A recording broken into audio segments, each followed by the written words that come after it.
Welcome along to the Tenacious Be podcast. I am your host, Ashley Bentley, and I'm so glad you are joining us today. We have a wonderful podcast in store for you with the lovely Mr. Aaron Harwood.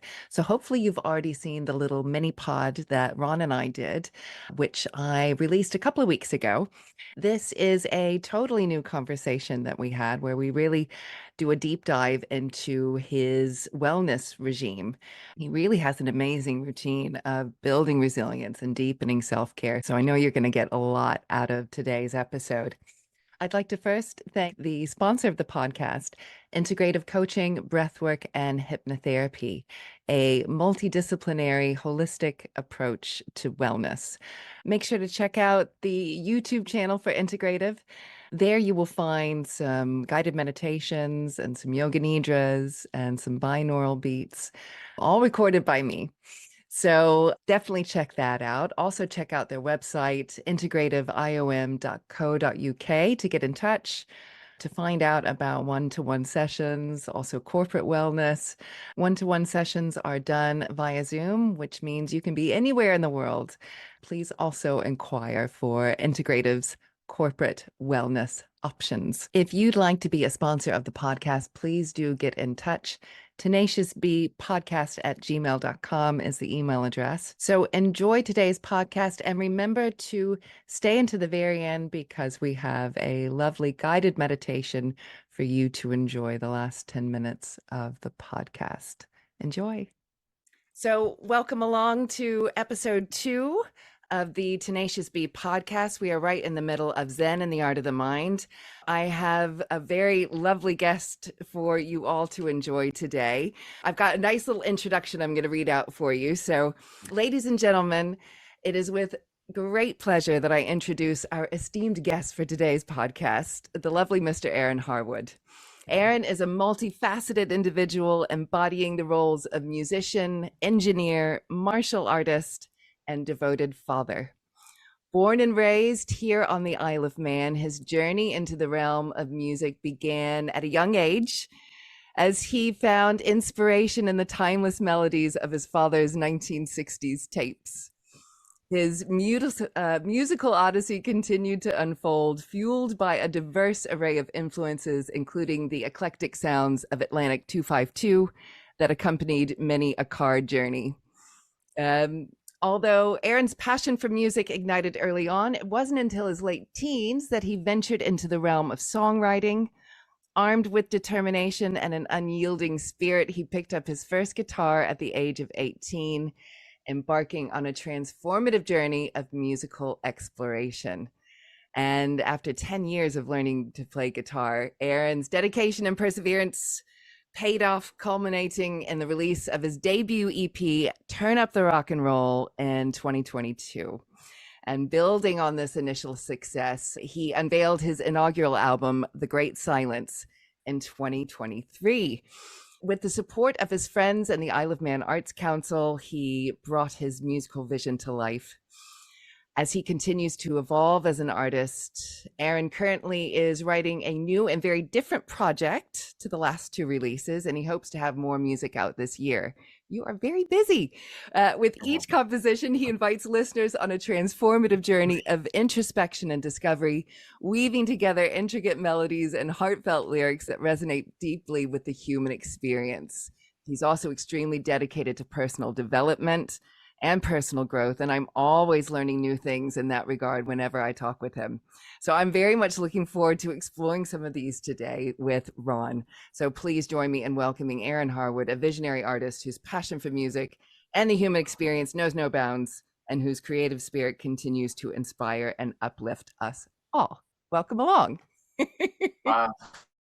Thank you, Ashley. That was beautiful. Well, no, thank you. Thank you. I mean, what's so brilliant about this podcast is I get to share with the rest of the world some of the amazing conversations I've been having with some amazing people in my life, of which you are one of those people. And those of you who've already watched the mini pod that we did, we're going to follow on from that. We're not going to repeat what we spoke about in that one. So I encourage those of you who have not yet listened to that, please do, because we explore what writing music means to you and the lyrics, and sharing your personal experiences, not just for yourself and other people, but to leave a legacy for your daughter, so that she can get to know you on a really deep and personal level as she gets older. So yeah, so everybody, please watch that. Today, I really want to discover and explore really all of the amazing things that you do with your personal development, because it's so cool. And we were talking about this the other day with your partner Diane, weren't we, about how we all seem to be on the personal development train, but we've got different methods that we're using. And it's really interesting to hear all about the different things that you use for building your resilience and deepening your self-care. Now, first off, I would love for you to tell the audience, how do you start your day each and every day? I know this, but I want you to tell everybody. Well, I've been developing my daily routine for a little while now. I realized it was very important. And my daily routine now encompasses the whole day rather than just a specific morning routine. But I get up, I've normally poured myself a good pint of water the evening before. So that's the first thing I do, is hydrate. And then the next thing I do is reach for the kettle. So I go for a cup of tea. While I'm enjoying that cup of tea, I like to go and put my feet out on the grass, just barefoot on the grass. I've done that in the howling wind, the rain, the snow, even recently. But Yeah. it's amazing how, I think there's a lot of research to back it up, but I'm Yeah. not sure how in depth research goes. Like, it's not massive global studies. But what I find and what I know is that if I go out there with my first cup of tea of the day and I listen to the birds, and maybe not so much at this time of the year, but normally I'm quite lucky enough to see the sunrise. Even if I can't specifically see it, I can see the colours in the sky. Yeah. It's a beautiful way to start the day. Yeah. Nice and easy, relaxed. And then, yeah, what I would do then was finish my cup of tea. And the next thing on the agenda is to do some breath work. So I do the Wim Hof method, and I've been doing that on and off for like 6 or 7 years now when Yeah. I found it. And the times that I've been off are the times that I've gotten sick. Like, when someone's been around me and passed something on, I'm more likely to come down with that. I'm not saying it's the holy, shield that's going to protect me from ever getting ill.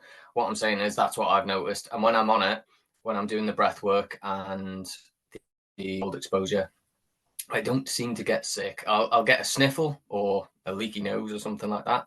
Yeah. But my daughter's ill at the moment, seem to have steered clear of that. And the last time that she was ill, her and Diane were both ill, and I didn't get sick. So Wow. I'm on it hard at the moment. I joined a club in November. Yeah. So I go there, do a breathwork session once a week, and every other day I'm in the ice bath. So yeah, next up is the breath work. So I'll go and do that. That'll take me 15, 20 minutes. I'll breathe. And then after that, I'm normally in quite a relaxed. So it's a great time to meditate, whether that be for just 5 minutes on the floor where I am, or whether I'll go longer. I like to mix it up. And then obviously, as I've just mentioned, is the cold. So as I've started the Inner Alchemy Club, I'll be going down to there, jumping in the ice bath for a couple of minutes and then warming myself up. Fortunately, they've got a sauna, so I can warm myself up and then I can jump straight in there. And I usually take that as another opportunity to meditate. So I'll sit in there. I think I'm definitely the most regular of the members that goes. So quite often I find myself in the sauna on my own. So it's a perfect time to meditate. It's nice and Yeah. warm. It's quiet. Yeah. Just the hum of the ice bath in the background. So yeah, I feel that's more giving me a mental resilience. I've analysed all the benefits, but what I feel is you go in the cold, you do something you do not like. Nobody likes being in the cold. You go in there, you do that for 2 minutes, and you come out and you feel like you've won the world championship or something. I did that. The mental fortitude you get from that is incredible. Absolutely. Um, Yeah. Yesterday I was teaching a breathwork workshop, and that is one of that's one of the biggest, yes, there's cumulative benefits to doing this physically, but the choosing to do something deliberately activating to our nervous system and mm, then resting in that whilst you've got loads of adrenaline coursing through, and getting comfortable with being uncomfortable, yeah, is that's what it's all about. That's the real magic, isn't it? Yeah, amazing. I feel like I choose to put myself in a stressful situation.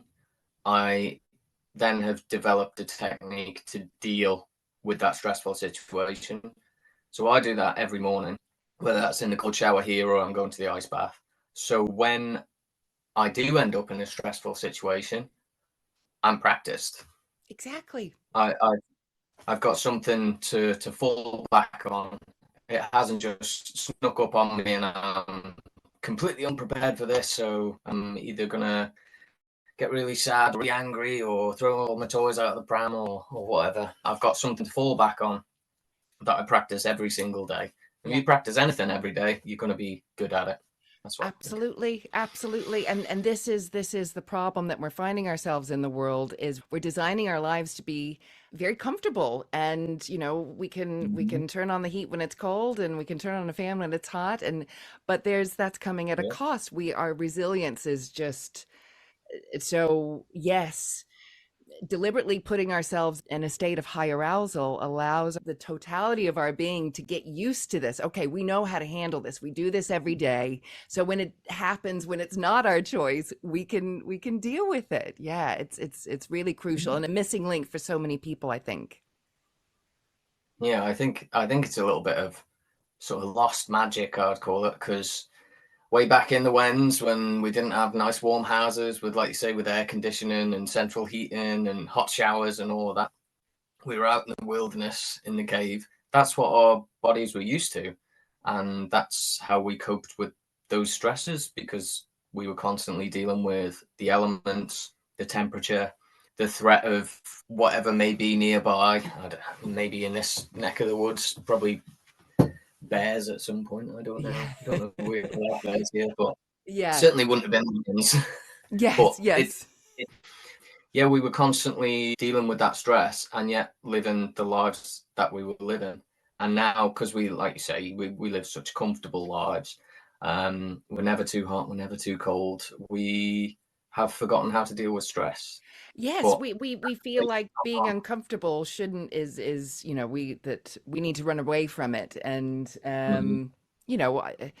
there's a great analogy that I just heard, or metaphor that I heard recently, about lobsters, and that lobsters, when they grow, their shell doesn't grow with them, so they have to go under a rock to seek safety from predators and cast off their shell while they build a new one. But the signal for that growth is pain, is to feel uncomfortable. You have to feel that discomfort first. And if the lobster doesn't, just is like, no, no, no, I don't want to deal with this, then it's not really gonna grow, and it's not really gonna get anywhere. So yeah, we need to stop looking at discomfort as something that's wrong.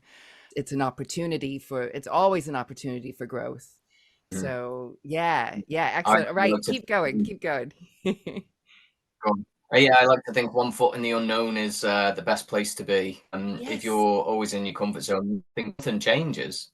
Everything stays the same. You never go absolutely. anywhere. You never Absolutely. And go. one foot in order and the other in chaos at all times. That's where the magic happens. Yes. Exactly. That's it.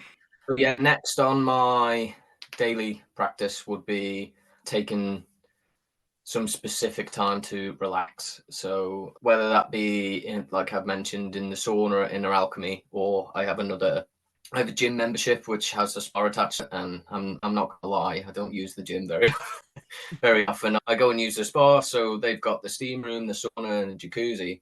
If I just go in there for an hour, I feel better when I come out. Yeah. So although I'm teaching myself to be able to be more resilient to stress, I'm also teaching myself that we need to take time to take time out. We just need to relax, chill out, whatever you want to call it. I like to specifically put things in my schedule. So if I, for instance, if I go and exercise, that's what I'm doing for that time period. I'm not doing something else at the same time. So when I go and relax, that's what I'm doing. Excellent. So, and I have found it to be so rewarding to my overall state of being that. So I started Inner Alchemy, I think, in November. It was the second week in November. And obviously it was quite nice to have daily access to a sauna. And it has now become more than those 5 days. So I now make time on a Saturday and a Sunday to ensure that I get to do that relaxation every single day. And that's good for me. That's good for my family because I'm not super stressed. And I think it's good for when I do my work as well. I do a reasonably Absolutely. stressful job. So if I can be as relaxed as possible going in there, I've been there before where it's got on top of me and it's caused me to have to take time away. Yeah. So I feel like everything I can be doing, I should be doing. Yeah. So Yeah. just find time to fit it in.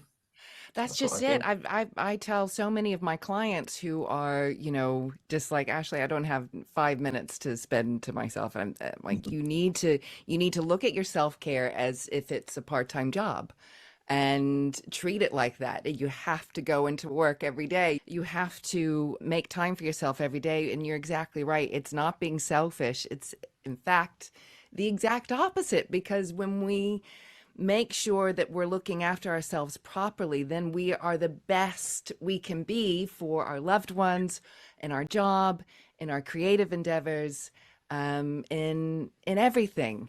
So yeah, and you're right. It's what I'm finding is most people are focusing on either one, either just really focusing on building strength and resilience, which is great, but Mm-hmm. there's two sides to that coin. You've got to rest properly, and you said something very key there is, when you do something, you're focusing only on that. I cannot tell you the amount of times, like when I go to the gym, I see, people are on their phone when they're, I'm just like, just put the phone down. And when we're relaxing, again, I think a lot of people feel like, well, if I'm just sitting around and scrolling on my phone, then I'm relaxing myself. And it's like, no, you are still focused, you're still engaged with that phone. It's imperative to rest ourselves properly. Yeah, Mm-hmm. so excellent, excellent. There's a beautiful quote that I have no idea who said it, but it said, if you're not making time for your wellness, then you're making time for illness. Yes.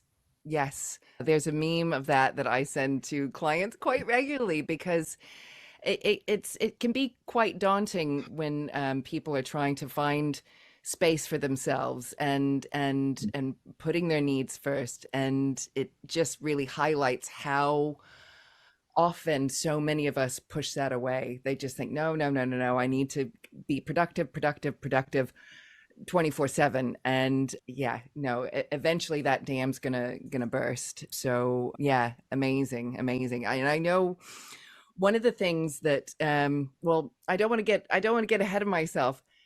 Was there anything else in your daily routine? Because I was just about to ask you about some of the things I know we wanted to hit upon today. Yeah. So the last thing that I do in my day is called the Catalyst Journal. It's Ah, not yes. something I've never, but I tend to do that last thing in the day. So I read a series of books called The Law of One. It's, I guess, a spiritual book. It's supposed to be channeled from a higher dimensional being. I, to be honest, I've got no idea. It's not something I've ever experienced channeling, so it's never happened to me, and I've never seen anyone else do it. But I'm at a stage in my life where I feel like if something can't hurt me, then it's worth giving it a shot. Yeah, I haven't got that closed-minded mentality anymore. yeah, So I'll go and whirl, and then if it's not for me, hey, it's not for me. That's fine. yeah, That's yeah. absolutely no problem. We'll go and look at something else. So during my journey, found some guides on YouTube, as a lot of people do, and watched some videos. And the one thing that kept coming up between the different teachers was the law of one. So I read this book series, Channeled Higher Dimensional Being, basically explaining how the universe works, but trying to explain it in a way that we can understand. Yeah. Because his comprehension is way beyond ours. So he was from only one level above us, and there's allegedly 8 levels. And as most people know, we're in the 3rd level, third dimension, or I think he calls them densities, but it's just semantic. So he said the whole point of being here is to learn love and understanding for everyone and everything. And in a nutshell, I'm like, well, it's not bad. Even though I might not believe the channel inside of it, I could quite easily go, oh, that's nonsense. But it's like, well, it's not a bad message, is it? Yeah. It's like, Yeah. if you can treat every person that you meet with love and understanding, most things would be better, if not all things, in the whole world. Yeah. So I was quite on board with that. It resonated with me. And I ended up stumbling across another teacher who's now a guy that I follow quite heavily called Aaron Key. And he is a law of one teacher. He also teaches a course in miracles and just general spirituality stuff. But he's got a good message. I think he was a pastor's son, became a pastor, and then got rid of the whole religion thing. He gave up Christianity to follow Jesus. So rather than all of Right. the Yeah. Yeah. world, he tried to be more like the guy, doing what he said. So anyway, that as an aside, through those things and through this man, I've picked up on the Catalyst Journal, which Ra describes everything. Ra is the main guy in the Laura one. He describes everything as a catalyst. Anything that comes before you is a catalyst to teach you love and understanding, compassion, all of that thing. So the things that make you angry, the things that make you sad, the things that make you frightened, these are all what he calls catalysts to help you learn about yourself. The more you learn about yourself, the less sort of hang-ups you've got, the less sort of reactive patterns you've got. And when you can deal with that, then you can bring that to the outside world. And the Catalyst Journal, in a nutshell, involves writing down 3 catalysts for the day. So Aaron Abke believes there's 3 beliefs of ego. So most things correspond to that. So your ego protects you from the outside world, but also, as we saw in Val's podcast, can sometimes turn itself on you. And I've done this in the past. I've had the voice in my head, I like to define as the ego, telling me maybe I'm not good enough, or you're doing the wrong thing, or you're going to get found out here, or whatever. And I would literally, I feel like I'm a quite strong-minded person. I just tell it to go away, for want of a better turn of phrase. Yeah. I tell it where to go. So that's how I would deal with that. But in a way, it wasn't dealing with it. I was clashing with it. So this is also supposed to teach you compassion for that voice in your head, the ego, the critic, and whatever it is that's in your head. You also need love and compassion for that. So the beliefs of the ego, according to this man, are outcome happiness. So I'll be happy when this thing happens or when this thing arrives in my life. Yeah. The other belief is quite close to that. You can't be happy with the things that you're without. So like a lack mentality, that's where you focus. So you're going to stay here and be who you are because you haven't got all the money in the world. You haven't got all of, a nice new house and car and all of that. And the third one is the ego likes to believe that it's in control of all things. And these then translate back into emotions, and a lot of emotions will translate into anger, sadness, or fear. And they'll relate to those 3 beliefs. Yeah. So we start the journal, we write down our 3 catalysts for the day. You then say, right, how did that make me feel? Okay. Well, that made me feel uneasy, or that made me feel a bit sheepish. So then you relate it to one of those 3 emotions, fear, sadness, or anger. So that example would be probably closest to sadness. And then you relate those three emotions to what we talked about before, the outcome happiness, which is easily enough attachment. Sadness would be lack. And then the fear would be the control aspect. Feeling out of control is more likely what you're going to feel. Yeah. And once you've identified what those three are, you write down a couple of lines, you identify the feeling, you then identify what that corresponds to, the ego belief, and then you address it. And it only has to be a couple of lines. You don't have to write full. So what is this trying to show me? What is this situation trying to teach me? And then what is it trying to tell me to accept about myself? What is this asking me to forgive about myself? Yeah. And then what is this asking me to love about myself? Ah, I And just, that I normally do like an A5 page, and that will do all three. So I'm not writing vast amounts. So at the yeah. end of the day, and it almost feels like at the start you go emotions, but eventually it becomes easier. And once you start flowing with it, and you, well, I do anyway, I feel like I am forgiving myself. I am accepting myself. I'm not just writing the words down on the page. It's like, it's okay to do this. That's fine. This is how we've always done it. And we're a tiny little bit wiser now because we've written this down. Yes. So I can forgive you for all of those times that you did it this way. That's Yes. fine. Yes. I We're in mean, this together. So I remember when you first told me about this, I remember my very first reaction was like, I don't know, because I bang the drum on, having a gratitude journal, and I still bang that drum.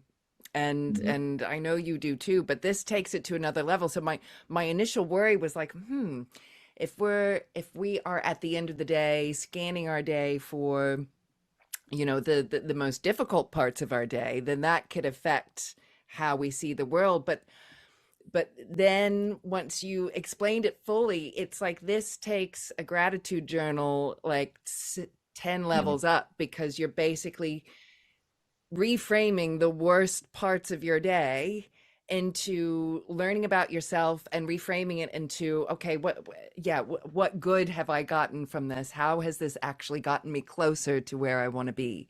And that you always say, is, where's the gift? yes, yes, where's the gift? Where's the gift? I mean, it's just, yeah, so really, really, really ultimate goals. I would say, what are your thoughts? I would say for somebody who has never ventured down this road, either with a gratitude journal or anything like this, would you think possibly, I mean, obviously reading these books is a good way, but I'm wondering if a regular gratitude practice starting off first might be a good idea before you jump into this. What are your Well, thoughts? as I said, I've already modified my journal from the rigid thing that you're supposed to. I don't know how rigid it's supposed to be, but I now start with what am I grateful for, and I'll Yeah, list three things, and then I'll list my triggers, and then right. I'll do that work. Gratitude practice, I don't think can be. We can't bang that drum enough. Yeah. I recently learned a phrase, probably in the past couple of months, that I'd never heard of, called glimmers. Oh, So we've got yes. triggers, Yes. and these are the things that, oh, that makes me angry or that makes me feel sad. But glimmers are sort of the antithesis of that, like little things that come along and say, oh, that makes me happy or that makes me feel joy. And it might just be a robin landing in your garden, or you might just see a child playing somewhere and it just brings that. And those are like anti-triggers, I guess, Yeah. and keeping an eye on them is brilliant. Yes. So with Yes. my gratitude, I like to wake up in the morning and do my best, because I've struggled in the past. But my first thought, what am I grateful for? And then at the end of the day, I'm writing down three things that have made me grateful today. And then just trying to keep an eye on those little things in the day. Yeah. But if it if you're on your first step in this journey, I honestly think getting one of those tiny little notebooks and spending 2 minutes just go, and I'm grateful for these 3 things. Yeah. That's enough to get you started, I think. Yeah. You don't have to Yeah. go into massive detail. Yeah. Just say, I'm grateful for that lovely dinner that my wife cooked for me. I'm grateful that I got to spend 30 minutes in the sauna today. That was really enjoyed that. I'm grateful that my daughter asked me to watch a film the other day, and we spent some quality time. Yes. There you go. How long does that take? 30 seconds? That's just Excellent. an example. And the secret, really, to anybody that out there thinking about starting a gratitude practice, the secret is it's got to be different every day. You can't repeat, Mhm. because and that's when the magic really does start to happen. That's how you change your brain, because your brain will start to see those little things that have been there all along, but you've been too busy, stuck on autopilot. I said autopilot like that because that is referencing some of your lyrics that are going to be in the guided meditation later on. And just very quickly, I've just realized it is time for the pickle of destiny. Hooray.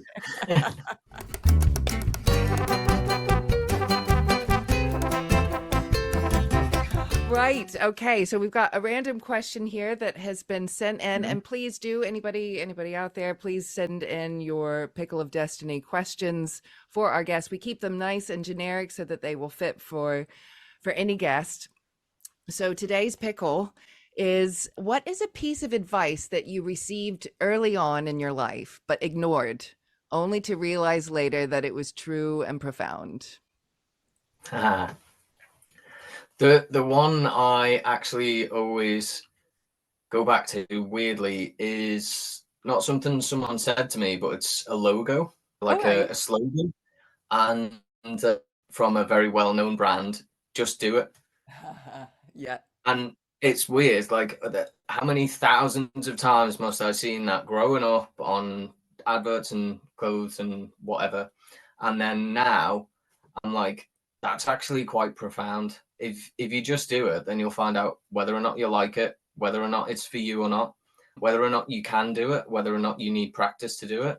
Just do it. And yeah, I've pointed that out to a few people close to me, and they also hadn't seen the profundity in that message. Yeah. So, and that's every. Yeah, I love that. And it's funny, when in NLP we use that specific message as a really great example of when you keep something really generic, it's going to land with each person differently. And that's what makes something so simple, so profound, is that message. And not only is it going to land differently with each person, but depending on what's going on, I mean, even within that one person, it could mean multiple different things and be used in multiple different examples, as you just rightly said. So I love that. I love that. That is excellent. Thank you. Thank you for answering the pickle of destiny today. No problem. I know we wanted to talk about a couple more things. So unwavering focus is one that you were going to touch upon. Please do tell us about this. Okay, and another of my guides that I'd found on YouTube was an ex, I think he's an ex-monk. I think he still follows it, but he's not in the monastery, called Dandapani, and he's now a spirituality teacher, is what he did, goes around giving seminars and stuff. And last year in January, I think I'd had his app, and it's got like a journal section, a reflection section, so you can journal things in the day, reflect on your day. But then obviously there's all the added extras so he can make a living. And he came out with, I think, 3 courses. And the first one's Unwavering Focus. And that interested me quite a lot, because there's times where I choose to be trying to do multiple things at once. And the way my job is, can almost guarantee that on a daily basis I will have to do multiple things at once. And I decided, right, I'm going to learn how to focus my attention so that I do one thing at a time, so I can do that well, make sure that's done, and move on to the next thing. So I did the course. It took me, I think, all of January, maybe a little bit into February, And it was daily lessons, just little practices. Some were mind exercises, some were physical exercises. You're not like press ups or anything, but like stuff that you do in the real world, not in your own head. Yeah.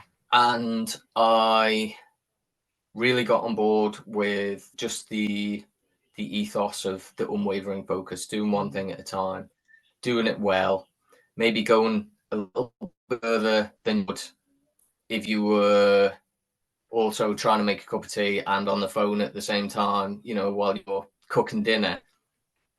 How can you possibly make the best dinner if you're also doing two other things at once? Yeah. So I really got on board with that.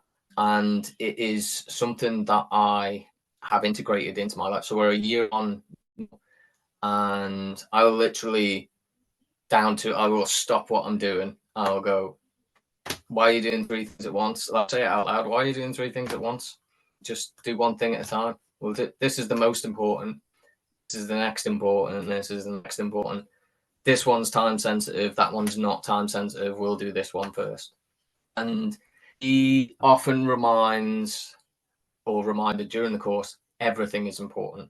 If it's a thing to do, then it's important. Yeah. So it's doing well. So just because you decide which order you're going to do it in doesn't mean that this one's not important on it is. It just means, you know, like I say, time sensitivity would be an example I would use at work. This one needs to be fixed in 4 hours, but this one can be done in the next 2 weeks. I'm not going to go and do that one. I'm not even going to look at it. I'm going to go and do this one first. Yes. So that is something that I've brought with me for a year now, and it has helped. And that is also something that has become or can turn into a trigger. So if I want to be unwaveringly focused on this task and then something else comes up I need to do, that'll annoy me. And then I've got to the point with my journal now and I'm like, oh, I'll write that down later. Or yeah, sometimes I sort of journal on the fly, but that is one of the things that I've noticed that is integrated so well that it now annoys me when I can't do it, when I physically can't do it.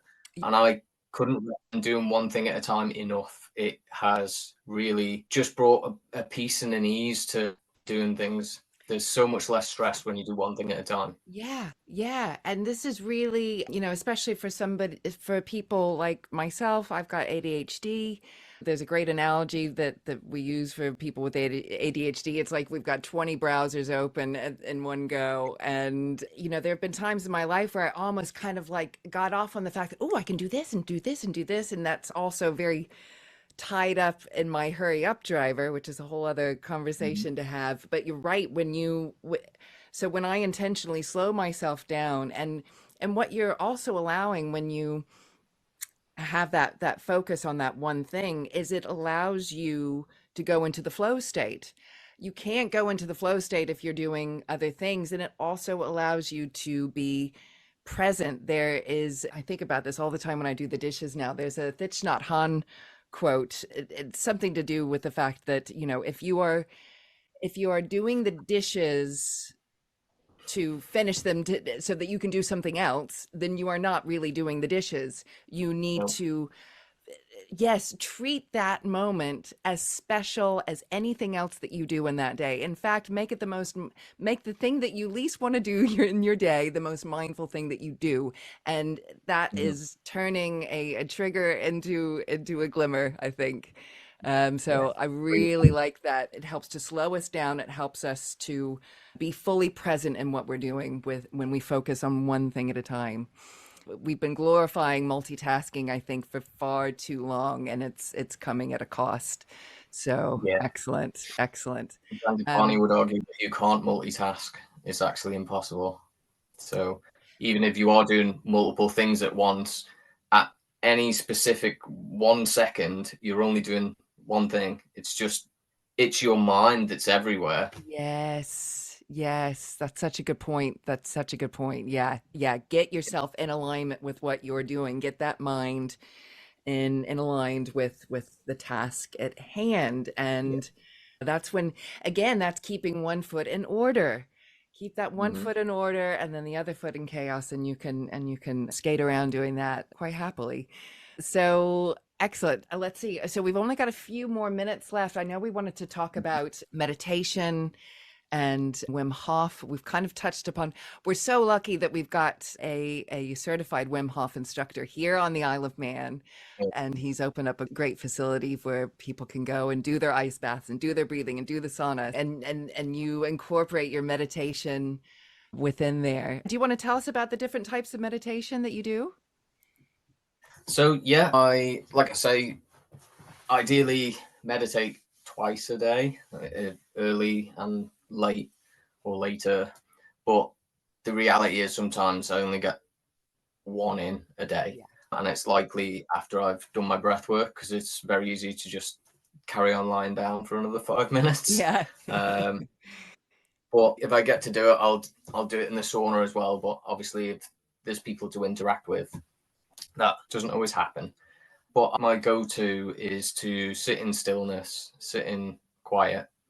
I very rarely would put music on, just allow whatever natural ambient noise there is, and then just allow my mind to settle. It used to be trying to settle my mind, but I think I'm a bit more practiced now, and I just allow it to settle. I give it the space to do that. Sometimes it takes it a little bit longer than other times, but that's just what it's doing. Yeah. So when that settles down, I get into quite a nice peaceful state, and I can sit there for 5 minutes, I can sit there for half an hour, depends on the day how much time I've got. And it's just a really nice way to start the day with a non-busy mind, that feeling of peacefulness, and not worrying about I've got all this to do, that to do, all these things need to happen today. It's how I want to start my day. I don't want to start stressed out, so I do the things that make sure that I'm not stressed out. I've also done a lot of guided meditations, and I really get on board with them. They can take you in a certain direction. Yeah. You can have an intention and then achieve it. And you also know that, right, oh, that video is 20 minutes long, so I just put 20 minutes aside, put my headphones in, and you just sort of surrender to what's going on. And that is really helpful too. My preference is the unguided, because once I get into that deep, peaceful place, I feel like that's the perfect place to ask questions, to do the inner work. So although I'm doing my catalyst journal and figuring things out here, I like to do that inside as well. And I do quite often receive immediate answers, and I note down all of my answers. Some of them don't make sense at the time and then make sense a bit later, and other ones are literally as black and white as, like, would you like a cup of tea? Yes, I would. Like, it's that easy to understand. So yeah, that's my sort of trip down meditate. I'm trying to think how long I've been doing it now. So at least November, when I've been doing my inner alchemy, it's been 100% daily. Before that, I've probably been trying for 2 or 3 years to make it an actual practice, Yeah. and forgetting some days and doing other days. It's a journey. I've tried like candle meditation. I think that's where I first started, where you literally just stare at a candle and set a timer, 5 minutes, and that I then related that to the unwavering focus, and I realized I could do that without a candle. So that slipped away, because every time you stop looking at the candle, that's when your mind's gone. Yep. That's when it's not focused. So that is a good one to start with, because it's dead easy. You just need a candle and a timer, and you can go, right, I'm going to do 2 minutes. I'm just going to stare at this candle and nothing else matters. I like And that. I then like that. Now, with the gratitude journal and the catalysts and asking yourself questions and meditation and writing these down, do you save all of these? Are you writing them in a notebook? Do you ever look back? Do they provide substance to your songwriting? I think everything provides substance to my Yeah. songwriting. Anything that I experience will put in there. But as with song lyrics, I've got a notes app on my phone. If I have an idea or an answer comes to me or anything, I think I've even got a dream journal in there, which I read back and is the most. It's like, I don't even think Rick and Morty's as crazy as some of my dreams. Well, It's a dream thing. So I just note everything down, and then if I feel called to, I'll go back and have a look at it. yeah, But it's not something that I regularly go back to. Maybe right. something will spark the reason. I'm like, oh yeah, I remember. Oh, I had an answer about, or I had a dream about that. And then I'll go back. Yeah, But yeah. it's not a regular thing that I do. Right, right, right. Mhm.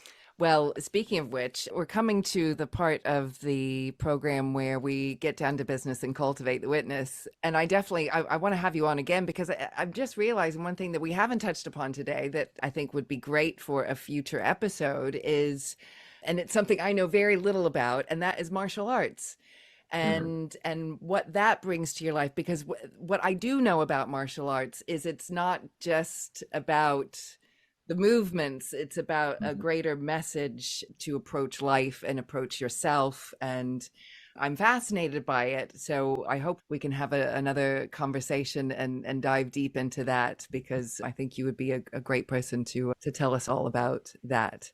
But yes, for right now, it's time to get down to business and cultivate the witness.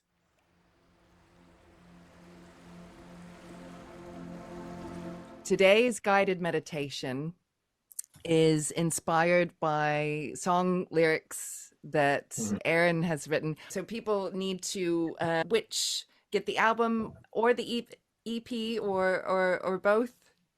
Yeah, I've recently just got hard copies, so they're available. CDs, I know not a lot of people use them, but some people like to support the artist. And all of the major streaming sites, you can just type my name in, or The Great Silence, or turn up the rock and roll, and you'll find the songs there. YouTube as well, I think they're up there. So yeah, they're available Excellent. everywhere. Excellent, excellent. Well, so I am going to do today's guided meditation with help from the amazing lyrics that you have provided me with. Mhm. So, everybody who is listening, if you are driving or operating heavy machinery, please pause the recording and come back to it when you can come into stillness and gently close your eyes as soon as you are in a nice, comfortable, seated position. And with the eyes closed, take a deep breath in. And as you exhale, release any tension or stress that you might be holding on to. And allow yourself to fully arrive in this moment,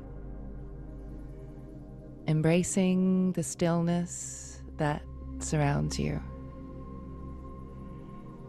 And let's start by relaxing all of your muscles, starting with the muscles around your ears. Relax. The muscles in your forehead. Relax. The muscles around your eyes. Relax. The muscles in your cheeks. Relax. The muscles in your jaw. Relax.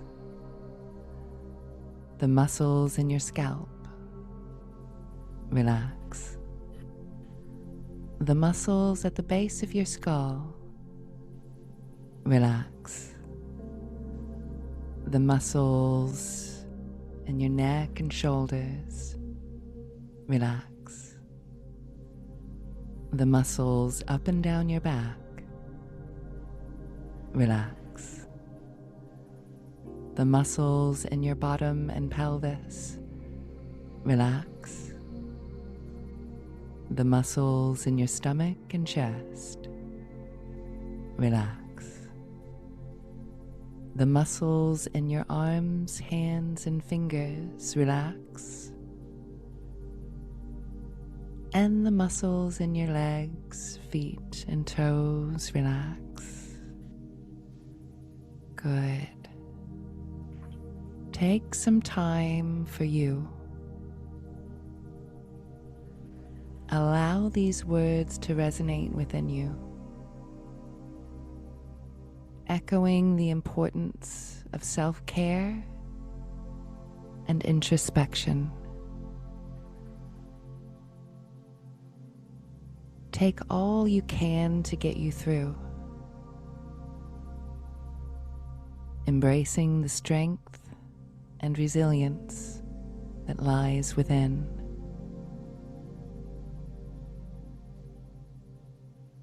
In the depths of your being, there exists a great silence waiting to be discovered.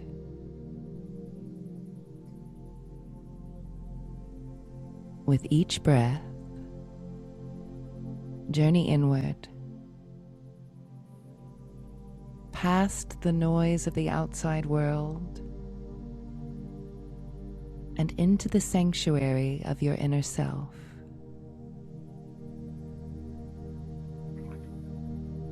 Find your inner fire. Ignite your spirit and open your mind to the boundless possibilities that await. Turn your autopilot off and pay attention to the present moment. In the stillness, we cultivate the witness. We find clarity and discover the true essence of living authentically. Let go of the need to rush or push forward. Today, take it slow, knowing that you are exactly where you need to be. You are enough, just as you are. Embrace the freedom of letting go and allow yourself to be enveloped by a sense of peace, deep relaxation, and serenity. Repeating silently inside, I am not my thoughts, I am what observes. Let these words wash over you, reminding you of the profound truth that resides within. You are not defined by your thoughts or your body. You are a soul receiver, connected to the essence of all that surrounds you. Listen to the whispers of nature, the gentle rustle of the leaves, the soothing melody of the birds.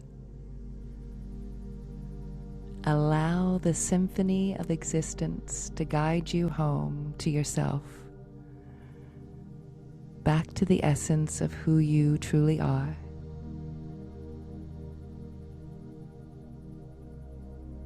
As we gently return to the awareness of our surroundings, may we carry the peace and tranquility of this journey within us, anchoring ourselves in the sacredness of each moment. Remember, dear friends, that you are worthy of love, compassion, and joy. And let your light shine brightly, illuminating the world with your presence. And as we are coming to the end of this guided meditation, I hope you take a moment to express gratitude for this opportunity to connect with yourself on a deeper level. Carry with you the peace that you've discovered as you return to the world, knowing that you can always return to this place of inner calm that resides within you whenever you need. Namaste. Aaron Harwood, I cannot thank you enough, and I cannot wait to have another episode with you where we dive deep into this human experience. There's so much to talk about. Thank you for sharing with us all of the things that help you on a spiritual level, that really help build that resilience and deepen that self-care. And yes, and we'll put all the lovely links to your socials and everything in the description below. So thank you once again. Oh, thank you for having me, Ash. It's been amazing. I really enjoyed that. I look forward to coming back. Excellent, excellent. Take care. See you soon. Bye.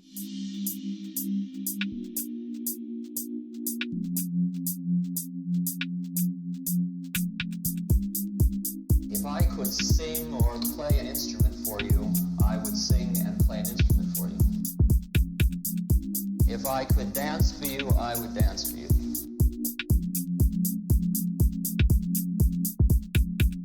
If I could paint for you, I would paint for you. But my thing is words. But the problem about words is that you may listen to them. And that would be a mistake.